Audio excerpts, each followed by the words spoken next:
I used to think losing yourself in a relationship meant that you stop being yourself completely. But when I look back at my own life,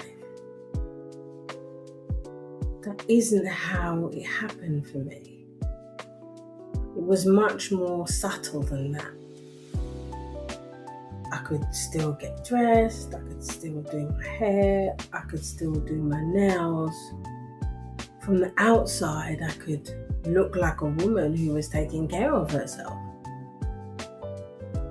But what I eventually realized was the intention behind so much of what I was doing had changed. It wasn't really for me anymore. It was for him. I remember getting dressed and looking at myself in the mirror. And instead of looking at how amazing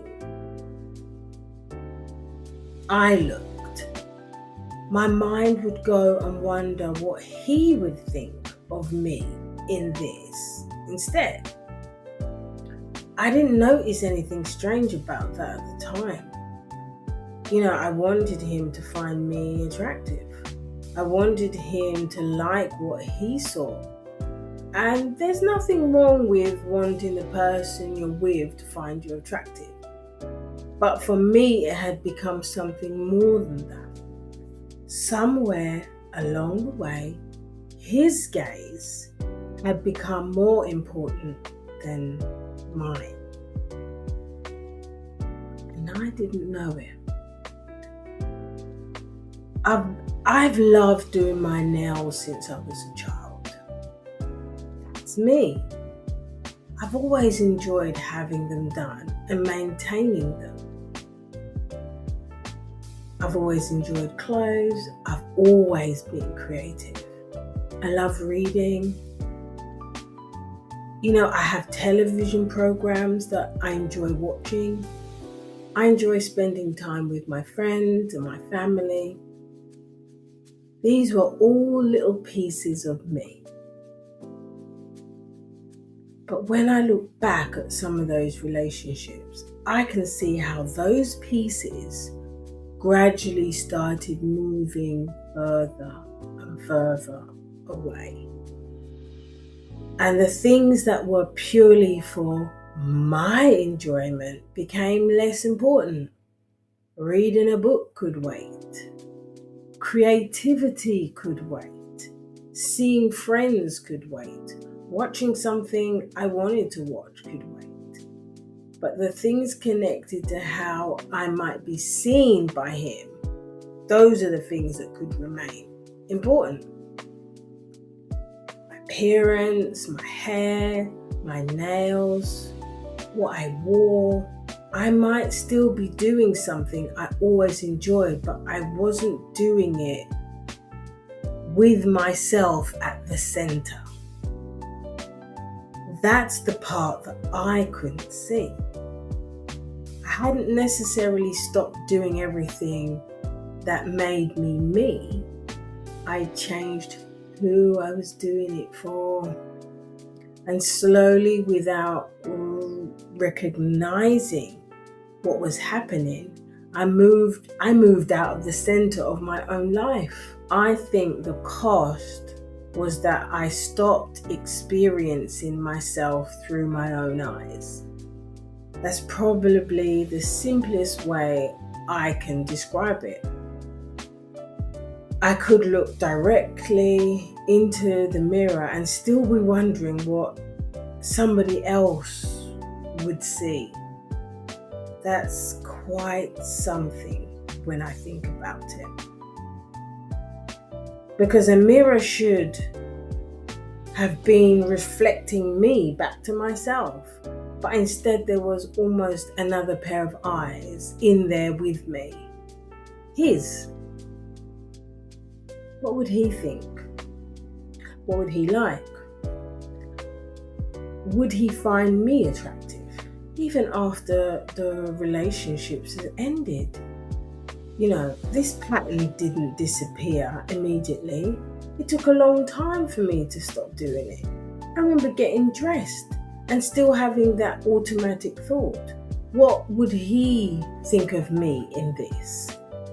And eventually I started catching it. What do I think? Do I like this? How do I feel when I look at myself? Why isn't my own gaze enough? And I think that's when I started recognizing just how much of myself I had handed over.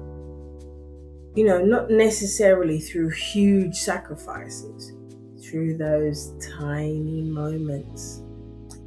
Tiny moments when somebody else's preference mattered more than mine. Tiny moments where somebody else's enjoyment came before mine. Tiny moments where I stopped asking myself what I wanted. And eventually those tiny moments, they add up. I hadn't quite disappeared, I was still there, but I wasn't the person I was looking towards anymore. When I began recognizing this pattern, I realized it was connected to something much bigger than me. I had inherited ideas about what it meant to be a woman in a relationship. And when I look at those ideas more closely, so much of them centered the man. How does he see me? How does he desire me? Does he approve me? Does he choose me? I began recognizing how deeply I had learned to see myself through the male gaze. And I hadn't consciously chosen that. I didn't wake up one day and decide that a man's opinion of me should matter more than my own. It was simply there. And because I couldn't see the pattern, I couldn't see what I was giving away. I had learned something about love that I understand very differently now. Somewhere underneath it was the idea that being loved required me to orientate myself around the person loving me. That I could move further away from myself in order to stay connected to him. And I eventually began to see that just couldn't continue. I couldn't continue to maintain my life like that. I had confused love with self-abandonment. That's the part that changed me. Because I don't believe that anymore. I don't believe I have to abandon myself to be loved. Today, I still love doing my nails. My nails are done now, and I maintain them. But they're for me. I get dressed for me. I look after my body for me. I go to the gym for me. I create because I love creating. I read because I want to read. I can watch something simply because I enjoy watching it. And none of those things need somebody else's attention to make them worthwhile. The interesting thing is that some of the actual activities, they haven't changed. I just changed the intention behind them. And that's been huge for me. Because now when I look in the mirror, I'm learning to let the reflection be about me. I'm a bit tongue-tied today.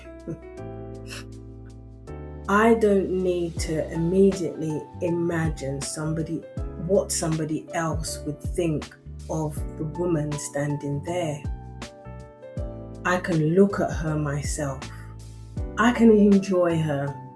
I can dress her beautifully because I enjoy dressing her. I can do her nails because she loves doing her nails since she was a little girl. I can take her to the gym because looking after her body matters to me. I can give her time to create. I can let her read her book.